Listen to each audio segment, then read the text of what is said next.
Hello everybody, welcome back to Let's Play Fire Emblem 7 with that emulator guy. Okay, in the last episode we finished off the boss of chapter 1. Now, you remember how I said that each chapter begins and ends with a story, along with some cutscenes, I guess you could call them.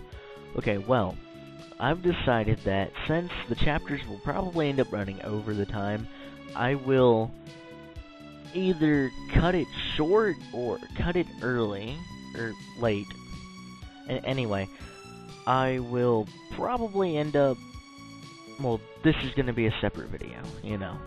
This is going to be the story of, or at the end of the last chapter 1, and the little prologue before chapter 3.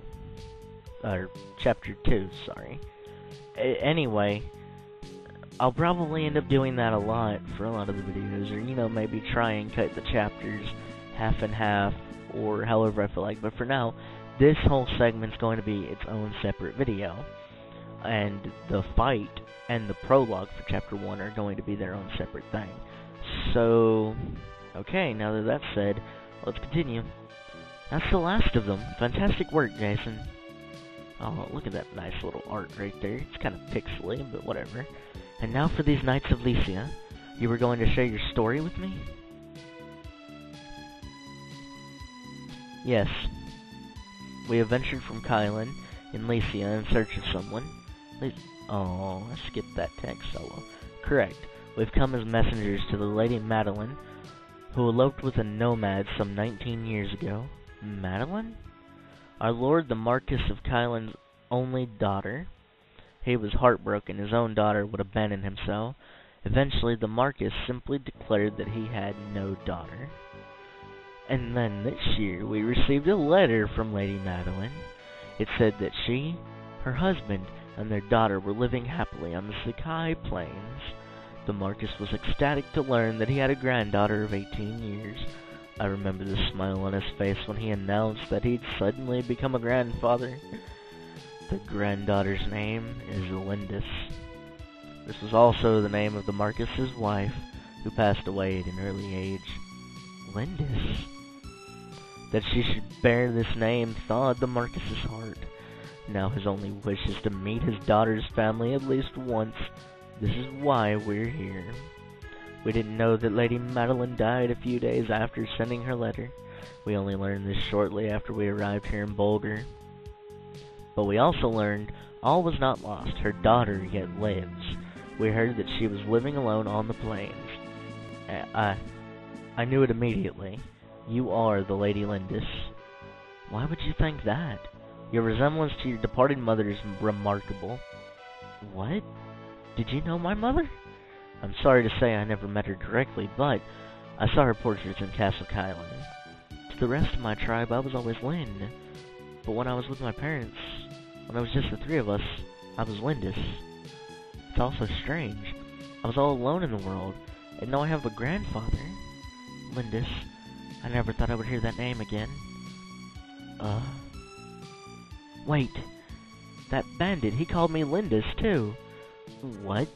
How could he have... He was a henchman of Lord Lundgren, wasn't he? Lundgren? Who's that? He is the Marquis's younger brother. Everyone assumed the Lady Madeline was gone forever.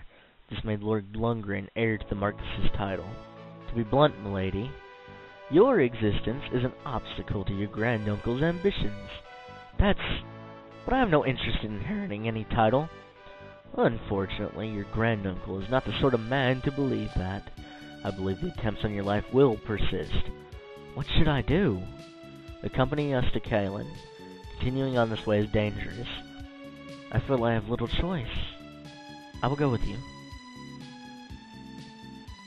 Jason, I'm sorry. This changes everything. What will you do, Jason? You want me to decide? Of course, your companionship would do much to ease my journey, but it's going to be so dangerous. You'll come? Are you sure? Thank you. Yeah, I guess I'll come. Let me ask once again for your friendship and your aid. Plot twists. Apparently Lynn does have family. And that ends the chapter 1. I kind of forgot to save after the prologue. A small altar lies on the outskirts of Bulgar.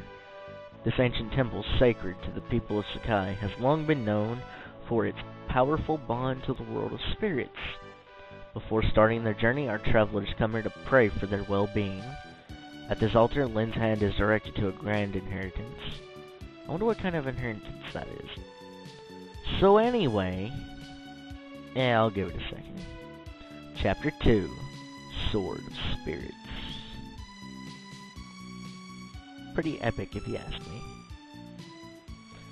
Okay, well, thanks for watching. This has been the end of Chapter 1 and the prologue for Chapter 2. I hope you enjoyed watching, and have a good time. Bye!